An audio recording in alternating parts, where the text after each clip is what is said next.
experiment with different styles and to be able to express your personality. So, ladies, how has your journey been like when it comes to finding your own sense of self and also a sense of style?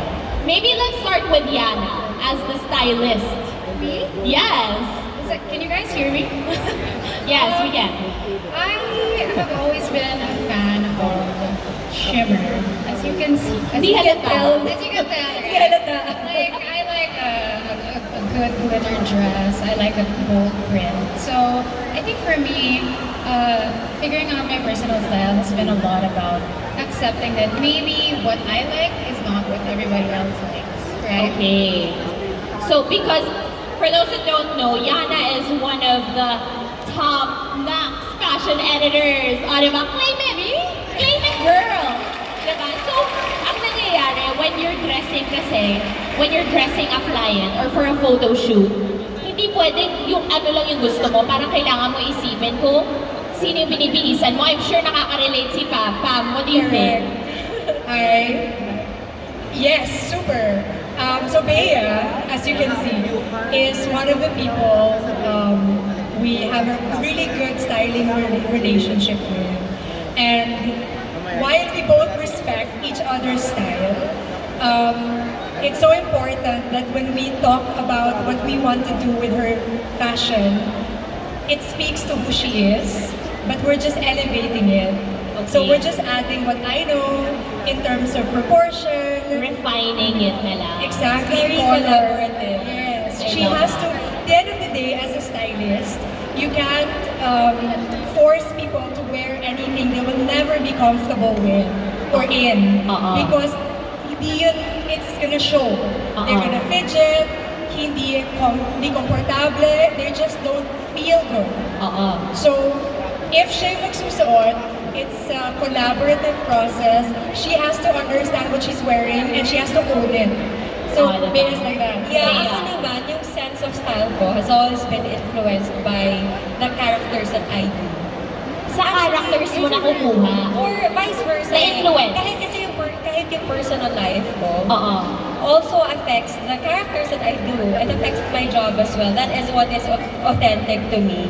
And nakita rin ng public how my body changed through the years. Like I used to be chubby, and then I got thin, and then I got thicker, and then got fit. So, feeling ko, it also affects my sense of style. Like when I was younger, I used to be very insecure about how I look. So I'd always wear like items or fashion items that would hide my arms. So mas lalo lagi ako dun sa girly trends. Now that I'm older and I am more comfortable in my own skin, I'm more comfortable about my body, I feel like I am leaning towards wearing power suits like today. I am more into androgynous looks. I am more confident, and I've always felt like fashion is about expressing yourself. Tama, tama. Pia, I want to ask, what has the journey been like in finding your own sense of self and sense of style? Can you hear me? Can you hear me? Yeah, maybe speak a little louder, a little bit. Well, as Bea was saying, that your sense of style evolves as you evolve based on your life experiences. So I think that my style has evolved. When I started college, started to work, became a mom, started my own business. So I feel that my style has really evolved together with my life experiences, and I think all of you can sort of say the same, right? Agreed, yeah. Like with me now, it's always about, yes, it has to be stylish because it's who I am and it's part of my job, but I need to feel comfortable in it. That's so Like important. we were talking kanina on the backstage, sabi niya, like she used to wear a lot of like backless. Yes, I used to be very hubadera. Yes, In my actually, 20s. pero ngayon, she no longer. So now, you can still see the hubadera side because I have like a corset top. So the old me, the 20s Pam, would wear this without a shirt underneath. But the obviously not 20s Pam, not revealing my age, is wearing a shirt underneath with the same kind of vibe. And it's still fun and sexy, I Yes, would say. and it still gives your own personal twist to the item. Yvonne, I want to ask you, how have you discovered your own personal style throughout the years? My personal style has always been laid back and casual, but over the years, it's evolving. Like, it depends on the trends, but I'm usually on the loose side. But Loose. crop top has always been my go-to since I was 18 up to now.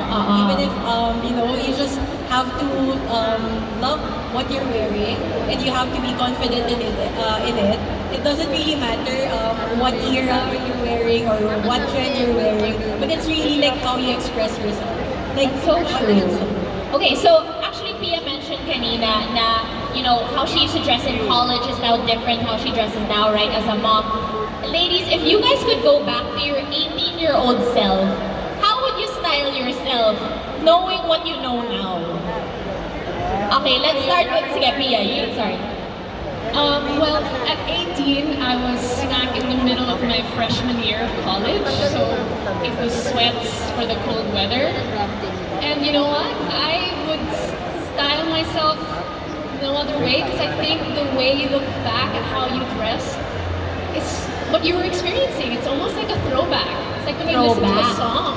Oh, When you listen to a song from 1995, don't you get thrown back to how you were feeling? Yeah, So I that's don't true. know if I would. Of course, I made bad fashion choices, but like, I wouldn't style myself any differently. Any Because different, when I look back at confident ka sa mga choices mo. when I look 18 back at ka. pictures, it's like, ooh, you know what? I was having fun. I was. As long I as was you're having sad. fun. I was happy. I was nervous that day. Yeah. It's like, Okay, how about Bea naman? How would you dress? Yes, how would you dress your 18-year-old self? Ako kasi nung bata ako, I was... Parang last year lang yun, di ba? So, Actually, mga 2 years ago. Wow! Hindi. Nung bata kasi ako, I was very... I guess because I was doing a lot of melodramatic teleseries and movies. So parang masyado akong seryoso. So if I were to style my 18-year-old self right now, feeling ko mas magiging unapologetic. I would style her with different colors, different trends. Because after all, fashion is all about having fun. True. And I felt like hindi ako masyadong nag-enjoy nung bata ako. So baliktad, now I am enjoying more now. Mas confident ka na to experiment. Yes. Oo. Unlike before, kasi I would always think about how other people would perceive me if I wear the certain trend. So now I care less about how people would perceive me. Ako baliktad. Ano? When I was 18, I was so experimental. I was in college, height of Sex in the City. So I was wearing stiletto heels every day. Grabe. I was Sa in college, campus? sa campus. Palaban. Tiis Okay. ganda.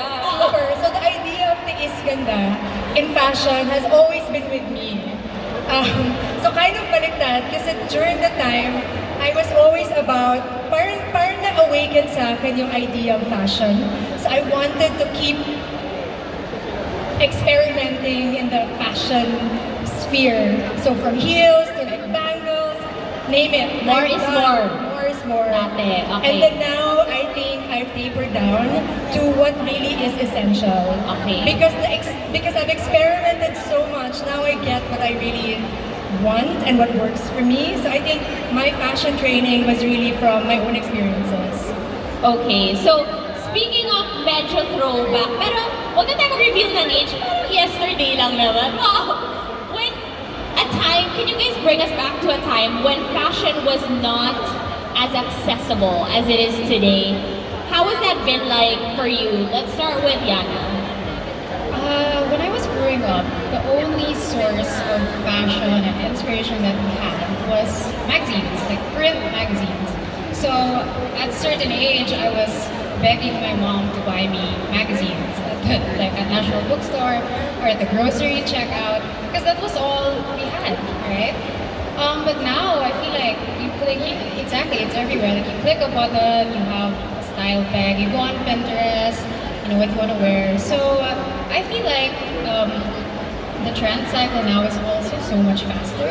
People consume and alternately discard trends so much quicker now, which is it's very interesting to me because at that time when I was asking my mom to buy me magazines, yung sobrang uso was yung Y2K, like clothes, long pants, the butterflies, Bumabalik na. and now it's back. Right? So it's a full circle moment. I mean, the stuff that I was wearing at age 9, I can wear now at 20-something. So it's interesting. Okay, how about you naman, Evan? What's the main difference you notice now? I'm talking about as a seller because I started selling when I was 18, so like mga 15 years ago, when I was in college. So syempre, hindi pa uso yung mga, like, we don't have Lazada yet because it's Lazada's 11th birthday. So paano ka nagbebenta dati? I'm not sure if familiar ba kayo sa Multiply. So, we just upload photos. Alam mo yung mga pamay na lang po, ganyan. Pamay! Doon yata nauso yung mga pamay na lang and sold to ganyan. But really before, wala pa yung mga reviews. And it's a matter of trust lang because you don't know the seller, you don't know the buyer. So, they'll just deposit on your bank account and then trust lang na madideliver yung item. Sobrang grabe yung tiwala back then. Okay, I'll ship it in 3 days or so. Walang SLA. They don't know na kung malilate ba yung parcel mo or what. Walang tracking. Walang tracking number. And especially kunyari may nakita ka, I'm sure may lookbook ka kasi pina-follow ko yun. Wait! Oh, I don't know what you're talking about. I'm really just started to the scene like 2 years ago. When you have lookbook before, parang, I want that. And then you'll have to figure out like where to buy it. Yun, kasi hindi mo pa matatag yung brand Parang dati. pupunta ako dito. Parang even if they say the brand, parang saan kaya ako pupunta? But with Lazada right now, search mo lang. And even so with Facebook, lagay mo lang summer. Diba? Parang lahat lalabas na for you. So, and then meron pa silang mga parang interesting ideas. Lahat there from blazer to shoes. Naka-style na. Naka-style na. Parang if you have not much time, for example, I'm a mom now, I'm homeschooling. Sobrang tamad ko talaga. So meron kaming summer trip 2 weeks from now. Nalagay ko lang summer. Tapos kung ano yung makita ko, tapos syempre sandals. Oo. Bea, you were to say? Nag-promote! O, diba? I can relate the sandals niya. At the cart ko po, 80% off. I can kind of relate to her story kasi when I was younger, syempre I started working when I was 13. And I'm sure, Nicole, nakaka-relate ka dito. Before there was Lazada, before there were stylists who would pull out clothes for you, makaka-receive ka ng text in the middle of the night from your producer, bring 18 sets of clothes. Oo. Tapos ganito pa, parang kunwari, dalawang pang-mall, dalawang duster, dalawang... So sabi ko, oh my God. So I would ask my mom to do the shopping for me kasi I was still working at that time. So nasa taping ako, my mom would go to the mall to shop for clothes for me for my taping the next day. Pero naisip ko, kung may Lazada na noon, everything would have been easier and more convenient. Kasi ngayon, add to cart ka lang. Alam mo kung kailan, and legit and fast and free shipping. So, madali lahat. So, I guess ang laki ng difference from my shopping experience from before than today. Paano naman yung mga pull-out sa shoot, tsaka sa events dati? Trying to remember the evolution from super limited options to so many options. Before, we didn't have a lot of local brands. Tama. So retail in the local scene was very limited to a few brands. That's right. And we only had fashion designers making pieces, bespoke pieces. Pagawa. Kasi that's the crux of the Filipino fashion industry, which is pagawa. Yeah. Right? So it's only the past maybe 5 to 10 years that we are getting retail brands such as this or these that are from the Philippines. So now we have that vast array of options. So now we have our local designers still making pieces. We still make pagawa with them. We love supporting them. But we also support now the local retail brands that we have. And I think the conversation is just getting deeper and deeper into local fashion because of this development. Tama. And going off of what you guys said, I think lahat tayo makaka-relate na dati nung wala pang Lazlook, kailangan magpamaneho ka pa sa mall. So, may bayad ka na ng gas, matatraffic ka pa, tapos mag-park ka sa mall, magbayad ka ng parking, tapos aasa ka na lang na pag pumunta ka sa tindahan, sana may size ka pa. Diba? Tapos kung wala kang size, kunwari syempre pag sinabi nila, market, walang size, ma'am, punta kayo Glorieta. Naku, isa pang parking! Pupunta ka mag Glorieta, babayad ka ng gas. Parang kung araw mo nawala na traffic ka na, diba? At least now, with Lazada and with Lazlo, as Karina mentioned dun sa game kanina, kahit nakahiga ka lang sa bahay, kinabukasan nandyan na yung mga in-order mo. Okay, so thank you so much, ladies, for telling us. I actually want to ask, I know we have a little bit of a style segment. Yana, we also have joining us fashion director Loris Peña.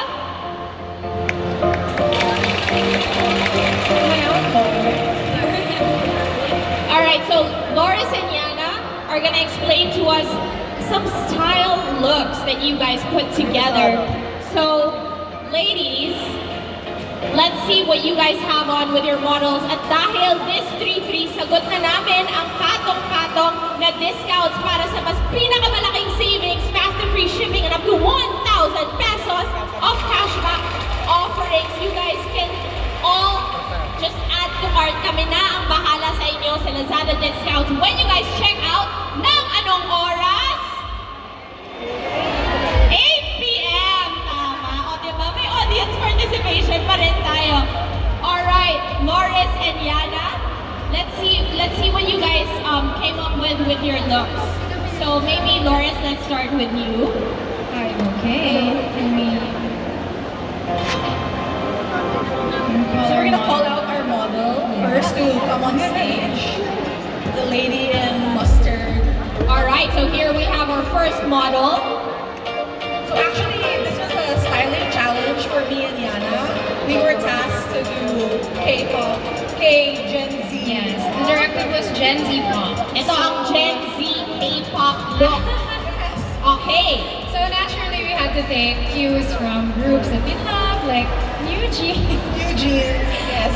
K-pop takes a lot of inspiration from the school girl look. Yeah, so the base outfit for this is actually the mustard set, and then we elevated it by using different accessories. Okay, so here napansin ko, style niyo siya ng layering, di ba? Yes. And merong medya. Uso na ba yan ngayon, guys? Kayo ang expert, yung medya sa It's very sandals. K-pop. It's giving K-pop. It's giving K-pop. giving So, OMG. guys, Socks and yung sandals. K-pop, mag-add to cart ng medyas na tonight. Okay. Okay, alright. Thank you so much, guys. Once again, you guys can take a photo of the model. If you guys are posting online, don't forget to use our hashtags. Hashtag LazadaPH11 birthday and hashtag Slay with Lazlo. Thank you so much to our model. And of course, thank you to our panelists for your insights on how e-commerce has shaped fashion today. Guys, don't forget to add all of your favorite pieces to cart featuring some of the items of our panelists like viejecito and sandals. Thank you so much to our style setters. Guys, if you are on the lookout for trendy and affordable fashion finds from accessories to dresses, shoes, and more that fits your budget, nasa Lazlo lang yan.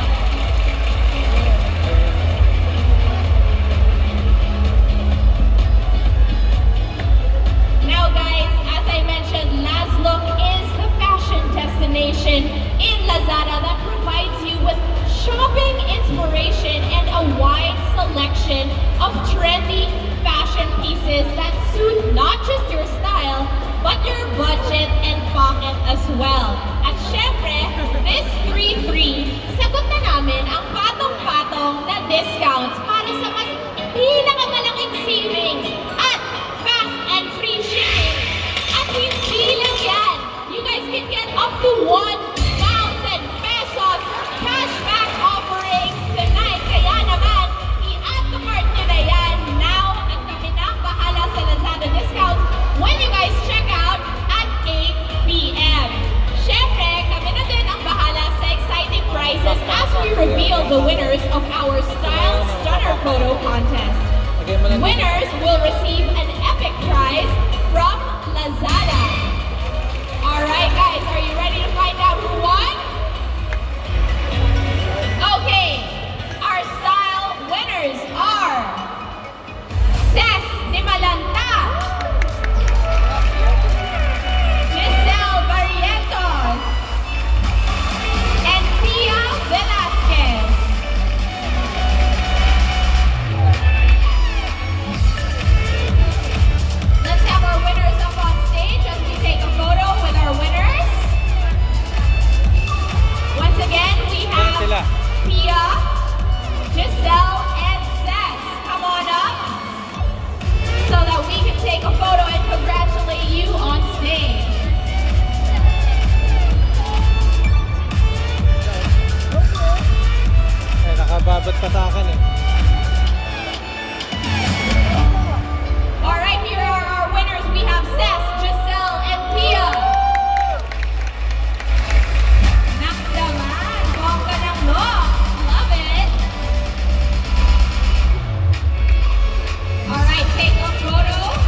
Lazada.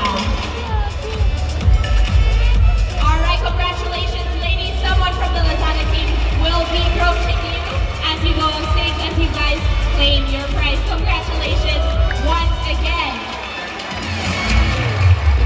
And now let's hear a message from Lazada Philippines Chief Executive Officer, Mr.